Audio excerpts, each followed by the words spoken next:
how to make your videos from this into this. Madali lang, sobrang dali lang actually. Kailangan lang nyo ng dalawang product na to. Unang-una is yung key light natin or yung studio lights natin, yung softbox na tinatawag. Actually, marami kang mahanap sa online ngayon. Sa TikTok, sa Shopee, sa Lazada, marami. Sobrang mura lang. May mga mumurahin lang naman dyan ng mga softbox.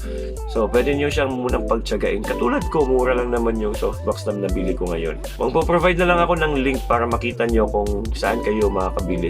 And yung pangalawa naman is yung RGB lights, yung nandito sa likod ko, yung kulay blue, merong kulay, iba't ibang kulay, basta RGB lights. Huwag yung rainbow Ito yung tutulong sa subject mo na mag-pop up sa video. Like sa akin ngayon, ako yung pinaka main subject, parang agaw pansin talaga yung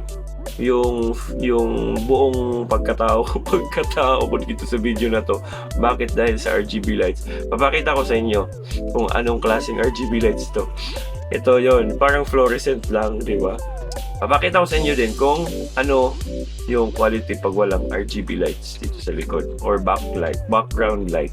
Tingnan nyo, parang medyo tuyo, walang parang expression, parang walang emotion, walang depth or something, parang ganun. So, bahala na kayo kung anong word yung gusto nyong gamitin dyan. Hindi nakakaagaw pansin, kung baga. Tapos parang yung sarili ko parang medyo nagbe-blend lang ako sa iba pang mga kulay dyan sa likod. Not unlike pag nilagyan ko ng RGB lights dito sa likod. Nag-iiba siya. Yung kagandahan naman dito sa RGB lights na binili ko is sobrang mura lang neto. Hindi yata siya umabot ng 100. Kalimutan ko lang, basta mura lang siya. Dalawa yung binili ko, yung isa naman is purple. Magpo-provide na lang din ako ng link para makita nyo yung product na to. Sobrang mura lang niya, rechargeable pa siya. Malaking tulong na din, di ba? At least nakapagpo-produce na din siya ng magandang quality sa video ko. Actually, yan lang yung kailangan natin mga products, di ba? Dalawa lang, yung studio light natin, which is yung softbox, and yung RGB lights. Kahit anong kulay, basta kahit yung paborito niyong kulay, ilagay niyo sa background niyo, bahala na kayo. And yan, yung technique naman dito kung paano ko to ginawa, ganito, is patayin niyo yung ilaw ng kwarto niyo. Yes, patayin nyo yung ilaw ng kwarto nyo. And yung pinaka main source of light lang na gagamitin nyo is yung softbox nyo and background light, which is yung RGB LED light sa likod. Meron pa palang second and last na tip na may bibigay ko sa inyo, which is yung exposure ng video camera nyo sa cellphone. Bago kayo mag-start or mag-record ng video, i-click nyo yung screen, focus nyo sa mukha nyo, tapos ilalock nyo yung exposure.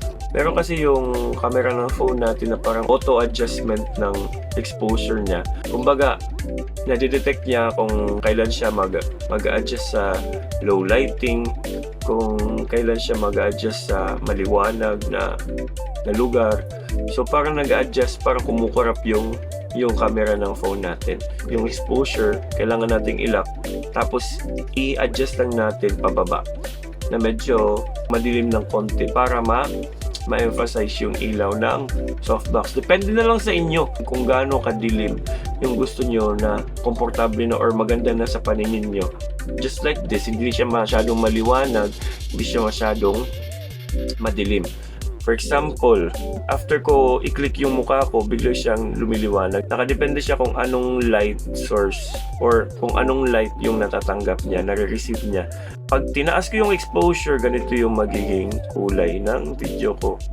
So, naka 1.2 na ako dito, plus 1.2. So, pag binalik natin siya sa 0, ganito yung kulay. Pag binaba na natin siya sa negative, for example, click mo yan sa mukha mo, tapos binaba mo, parang gumagano, no? Di ba? Dumidilim, negative 1.5. Pero sa tuwing dumidilim siya, parang gumaganda siya. Pero wag naman masyado yung madilim mismo. Sa camera ko, pinupunta ko lang siya sa negative 0.5. So bago ko siya adjust, exposure lock ko muna. Parang gano'n, nakalock na siya. i-hold. Sa phone ko kasi, i-hold ko lang yung screen, tapos nakalock na siya, tapos ibababa ko na lang yung exposure to negative 0.5. So that's it guys. Ganun lang. Tapos kung nakukulangan pa kayo sa color na binigay ng camera nyo, pwede naman kayo pumunta sa mga video editing app like yung CapCut. Pwede nyong i-edit doon yung kulay or mag-color grade kayo, mag-experiment kayo just like what I did sa previous kong video, yung video tutorial ko ng Heaven Knows. Nag-experiment lang ako, nag-research lang ako, nag-aaral lang ako ng konti lang about sa color grading para ma-enhance ko yung kulay ng video ko. Kasi I know na meron pang mas igaganda pa yung video.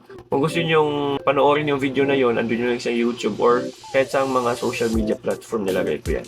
In-upload ko yung video na yon.